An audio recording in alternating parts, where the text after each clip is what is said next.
Well, the first thing that I noticed in the program is a change in the verb from had to has presents me as the person who had memorized the Masnavi. But in fact, it was in the past tense referring to my teacher, Ros Muhammad Zareh, who had nearly memorized all of the Masnavi. Maybe if I had 20 lifetimes, I could approach that. But I just wanted to clarify that. My talk is the Masnavi, Rumi's profound understanding of the human condition. And you may know that, do you want me to move this closer, or? The Masnavi is often described as the Quran in Persian, or as a commentary on all of the scripture, including the Hadith. And those of us who read the Masnavi daily, we work our way through it. I have read through it on a number of times, maybe 10, 15, 20 times, as I'm sure all of you lovers of the Masnavi would have done. And as you do so, we realize that yes, it is a commentary on the Quran and Hadith, but at the same time, arguably, we could say that Rumi has really tried to explain the meaning of all human experience, all levels of human experience. And so we find anything from very sober commentaries to ecstatic poetry about spiritual love. And at the same time, we find that he loves to pun, that he loves jokes. Some of the stories in the Masnavi are much more than racy. They are racier than anything I've read in the English language. You can read some of these stories, and one has to ask, what did he have in mind? Some scholars and theologians rejected the Masnavi, and they said it is so filthy you would need tongs to pick it up. You should not pick it up with your own hands. What did he have in mind?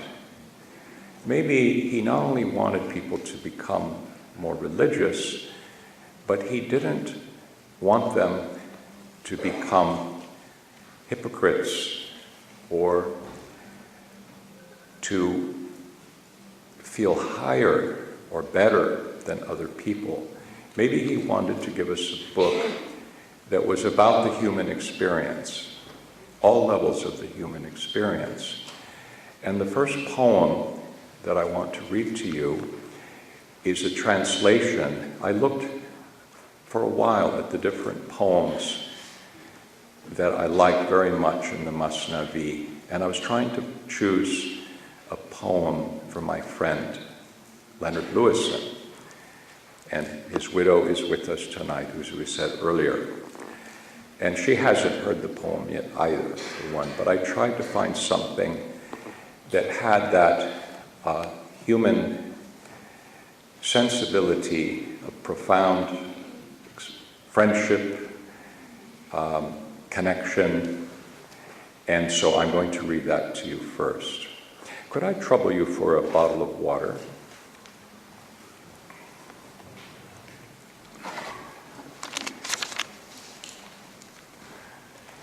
Thank you very much.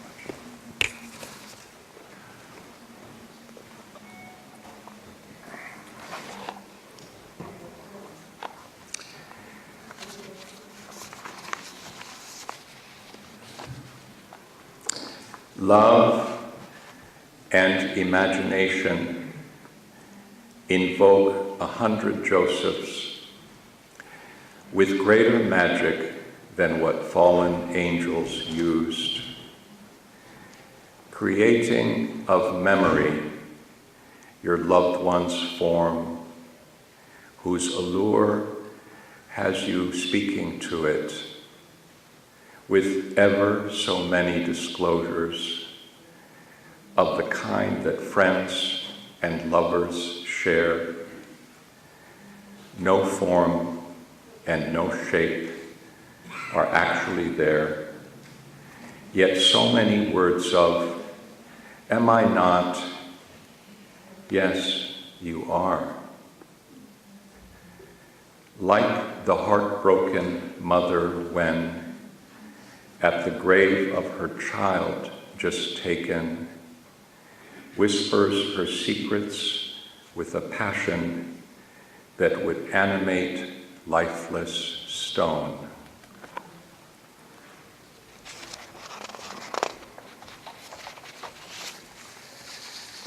She knows the soil as alive and restored. She perceives the corpse as attentive. Her agitation confers ears and eyes on every speck of dirt in that grave. In her grief, she knows the soil is hearing. Oh, see what miracle-working love can do. She lowers herself on the fresh grave, tenderly, breath to breath, pressing to it her teary face.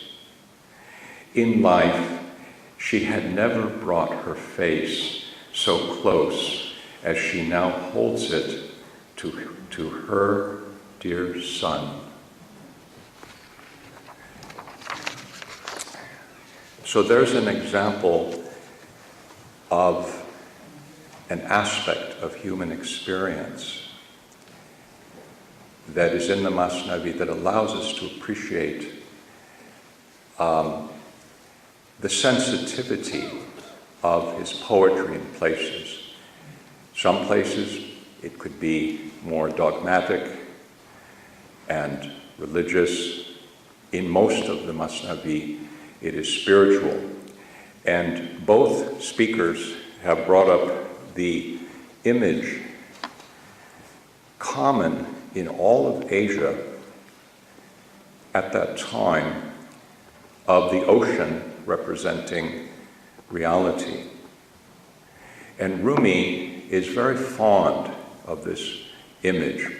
So when I talk about his profound understanding, he is really coming from this place of this metaphor, very common in Japan at that time with Zen Buddhists, very common in India, of the ocean of reality and the waves on the surface. And Rumi is particularly fond of this image because he says,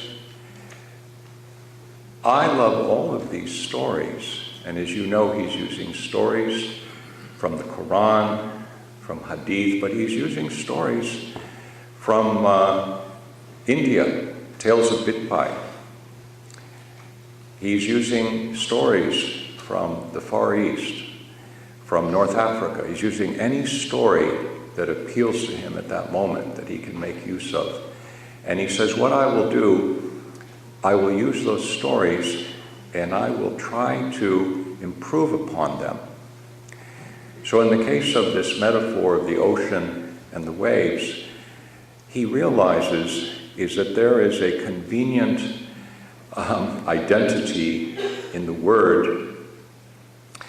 The word for the spray or the foam on the waves, kaf, it has the same meaning in Persian as the palm of the hand. And so those of you who are aware of these poems of his, he likes to explain how, using the story in The Elephant in the Dark Room, he likes to explain how those people in the earlier versions of the story, they're touching the elephant, and none of them can grasp the totality of the elephant. So for Rumi, there's a wonderful shift in that particular poem where he is playing upon the idea of the limitation of the hand, of the palm of the hand, and therefore the limitation of being on top of the waves, where the spray, so you have kaf on the surface of the ocean and you have kaf on the palm of the hand. So I'm going to read to you a few lines from some of those poems.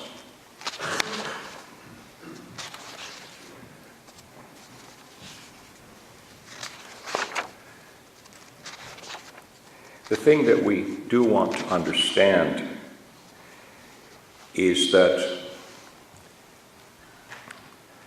Rumi often speaks about what we would call the fertile void, non-being, Adam in Arabic and Nisti in Persian.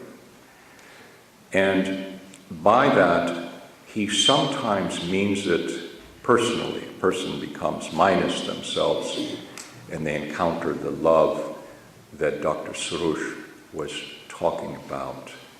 But sometimes Rumi means that it is the domain, the greater domain of receptivity, the source of things, the ocean, vast, the wind of desire, hawa,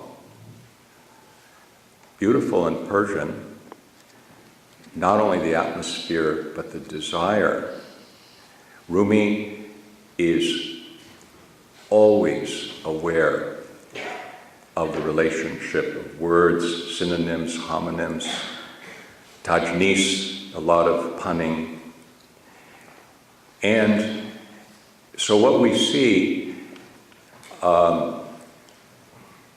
is for him, the ocean, it comes into activity from, I was a hidden treasure and I love to be known.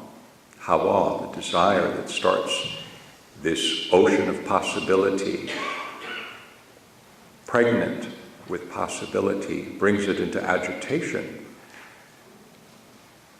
Foam arises on the surface, and the wave, each wave, separates out. It no longer feels that it is part of the ocean at the level of the spray.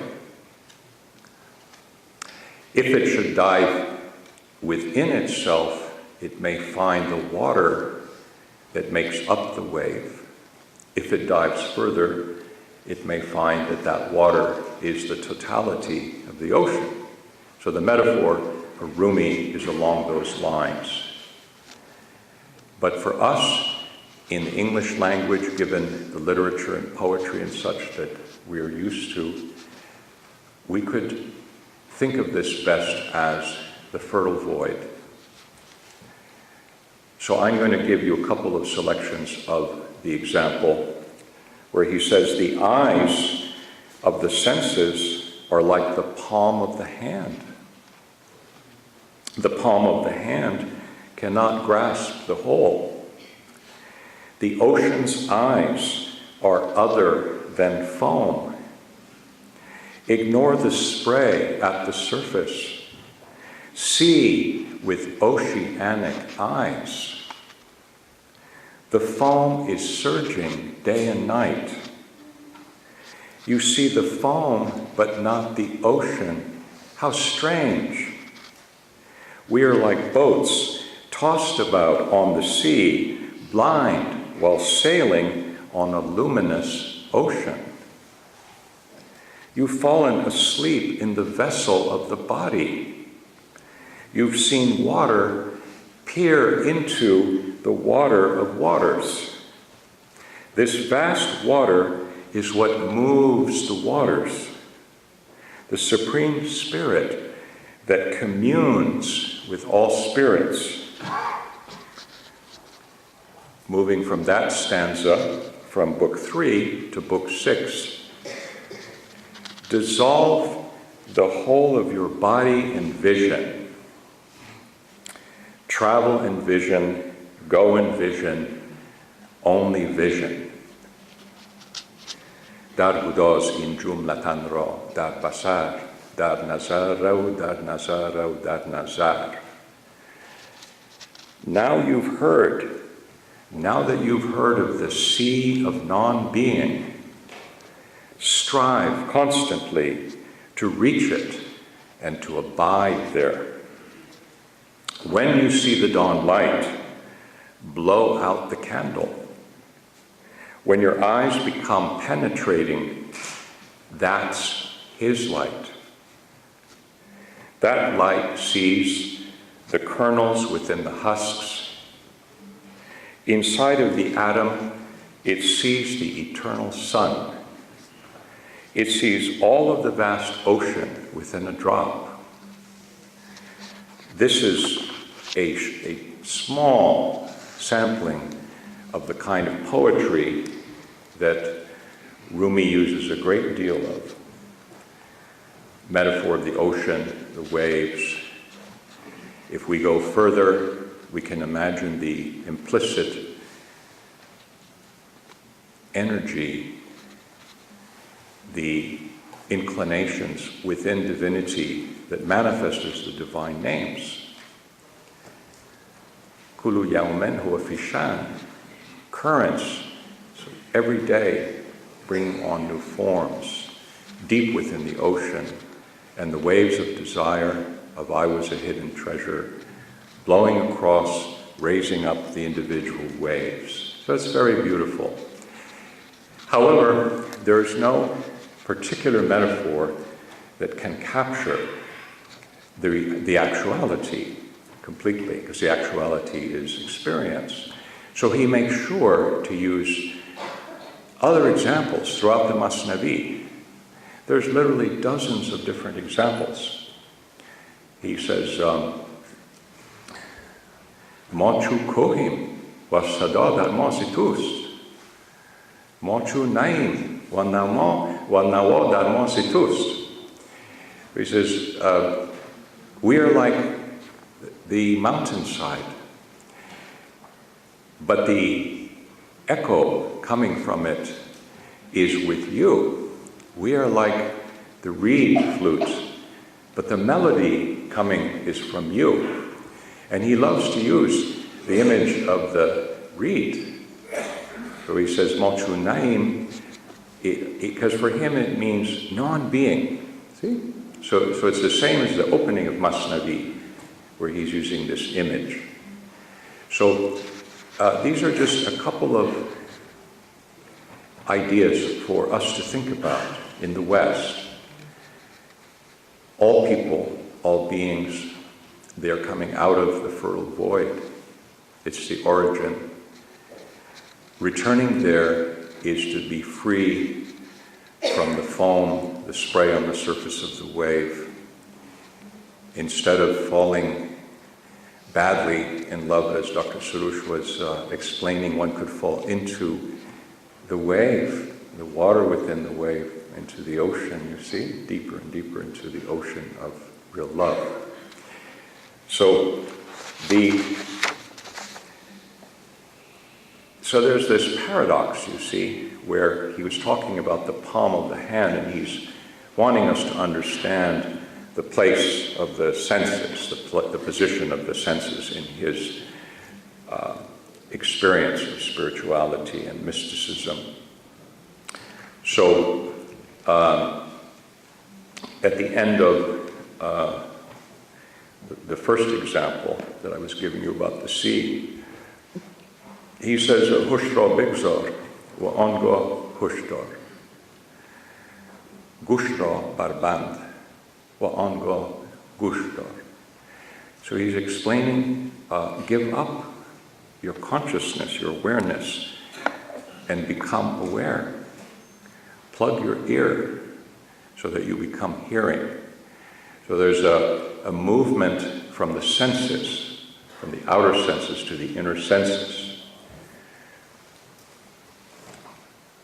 He says, Panj hesi ast, Jos in panj hes. On chuzare surqua, in hesha chumes. He says, there are 5 senses other than these 5 senses. These extra 5 senses, they are like red gold, they say, because in the East, the gold is beautiful, huh? Red gold. It's a little bit more red than what we have in the Western world. He says, those senses, they are like red gold, and these senses you're using, they're copper. So immediately the image or the idea of alchemy comes into play. And many, many poems about transformation, about alchemy.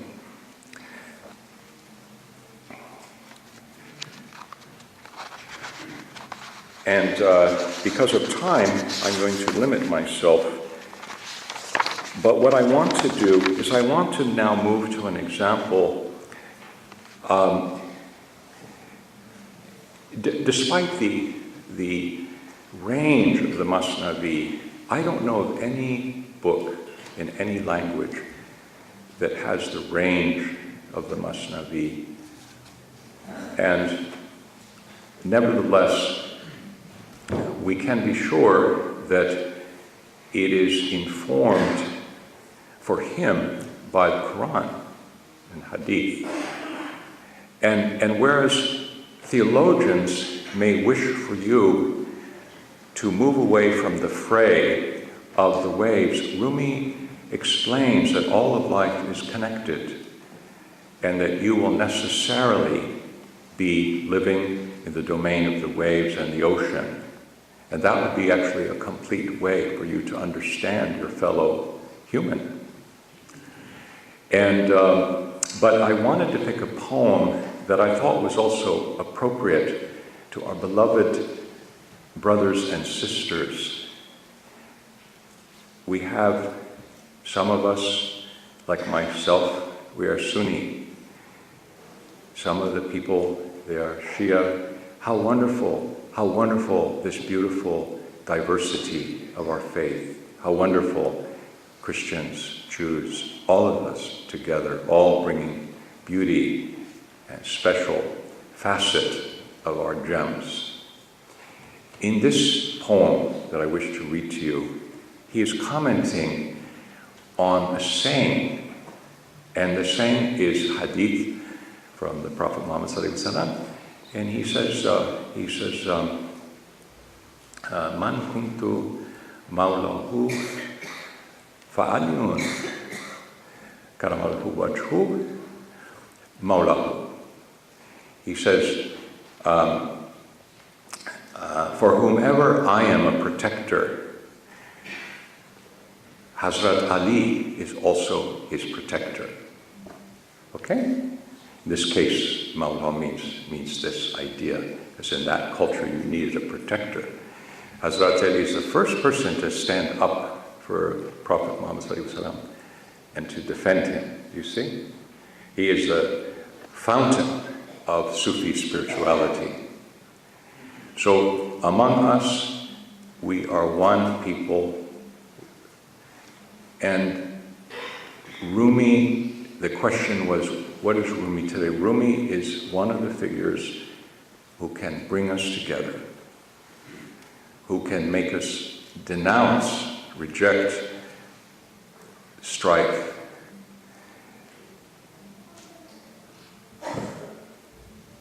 rejection of other faiths. Rumi is the one who can help us to not accept that point of view. And all the Masnavi is focused in this direction. So the poem that I want to read to you, it also, because it's so, I was trying to find the sensitive poems that I knew about.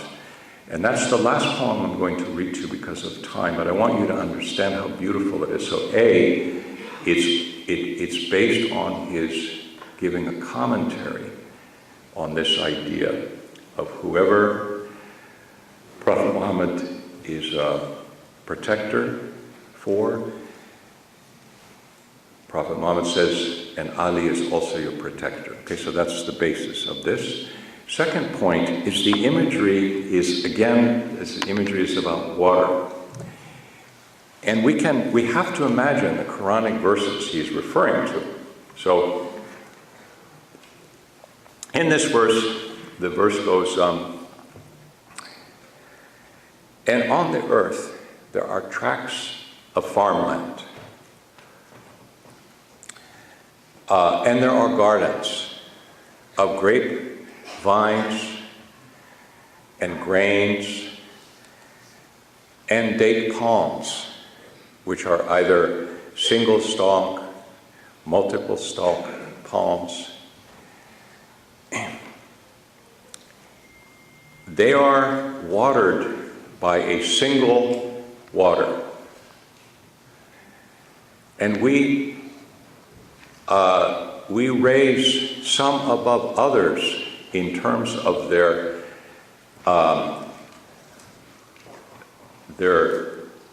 nourishment, their giving of nourishment. We raise some of these above others, of these farmlands. Surely in this is a true sign for a people who will think about it. وَفِي الْأَرْضِ قِطَعٌ مُتَجَاوِرَةٌ وَجَنَّاتٌ سَنْوَانٌ وَغَيْرِ سَنْوَانٍ يُسْقَى بِمَاءٍ وَاحِدٍ وَنُفَضِّلُ بَعْضَهَا عَلَى بَعْضٍ فِي الْأُكُلِ إِنَّ فِي ذَلِكَ لَآيَاتٍ لِقَوْمٍ عَاقِلُونَ. See, so this is what the Quranic verse is. Please remember that when I'm reading the poem, because we have to try to explain how did the poem become so rich, sensual, magnificent. How did it? It's hard for a translator to translate such a beautiful poem, but I'm going to give you what I have tried to do with it. Oh, one last thing we should remember about the poem and his attitude towards spirituality. He quotes his mentor, his not in his life, his predecessor, Hakim Sana'i. خوشبیان کرد آن حکیم غزنوی بحر محجوبان مثال معنوی که ز قرآن گر نبیند غیر قال این عجب نبود ز اصحاب زلال که از شعاع آفتاب پرس نور غیر گرمی می نیابد چشم کور. Okay, this is he's quoting. With the simile, the sage of Ghazna spoke clearly for the sake of those veiled from divine reality. Only seeing the overt sense of the Quran's words is not surprising from a people who've lost their way, since the blind eye only perceives the warmth emanating from the radiant beams of the sun. So this is a lovely image, don't you think? Imagine there's nothing wrong with the warm beams of the sun. It feels good. But the eye can see many light years away, immediately see the stars from out there. There's a difference, an inconceivable difference. And Rumi is saying the literalist, person who doesn't grasp the meaning of Quran, they are like the blind person who only feels the warmth of the sun. So to escape this trap of literalism, not only that, but we don't even have to say it that way. We could say to accept the beauty of the literal meaning, but to seek the experience that it promises, which is not the same thing as the outward words, you see? So now I'm going to read you the poem, and then something much more interesting than talking will occur, because some music, I think, is going to happen. But this poem, remember what it's about, huh? So who is a true protector? Whoever frees you, Whoever splits slavery's shackle from your ankle. Since prophecy is the true guide to freedom, the faithful find liberation through the prophets. So be joyful, O company of the faithful. Be free as the cypress and the lily, yet with each breath give thanks to water, wordlessly as a rose garden of mirthful hues. The cypress and green meadow speak wordlessly, thanking water, thanking the measure of budding spring. Decked out in elegant robes and trailing their skirts, they're drunk and dancing, scattering amber in delight. Each of them's made pregnant by the Shah of spring, with fruits of pearl in their bodies' jewel caskets. Husbandless Marys are pregnant with Messiah, free of vain boasting, eloquent in their silence. Our moon shines wordlessly, joyfully. Tongues find their words from our beauty. Jesus' words flow from Mary's beauty. Adam's speech is shining from that breath. Trusty friend, see abundance in the thanking that nurtures fresh greenery inside the greenery. Don't crawl so easily into your ego's gunny sack. Don't be heedless of those who have ransomed you. Thank you very much.